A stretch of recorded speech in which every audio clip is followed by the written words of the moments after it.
آج ہم آپ کے لیے ایک بڑا ہی خوبصورت اور سبق آموز واقعہ لے کر آئے ہیں۔ حضرت شفیق بلخی رحمہ اللہ اور حضرت ابراہیم بن ادہم رحمہ اللہ کے درمیان سچی دوستی تھی۔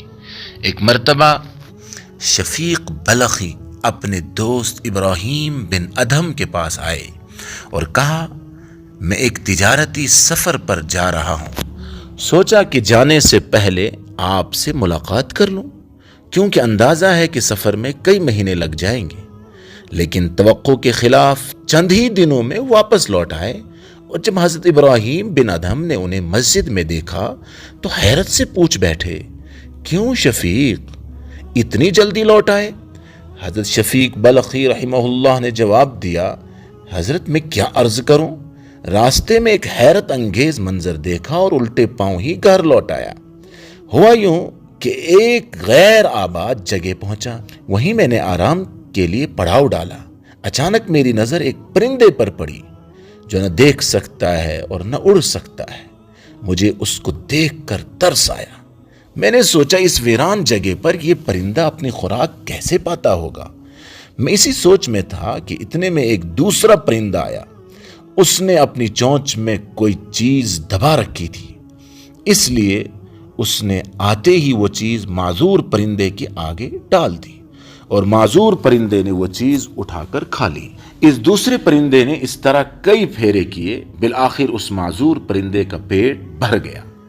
یہ منظر دیکھ کر میں نے کہا، سبحان اللہ، جب اللہ تعالیٰ اس ویران و سنسان جگہ پر ایک پرندے کا رزق اس کے پاس پہنچا سکتا ہے تو مجھے رزق کے لیے شہر در شہر پھرنے کی کیا ضرورت ہے؟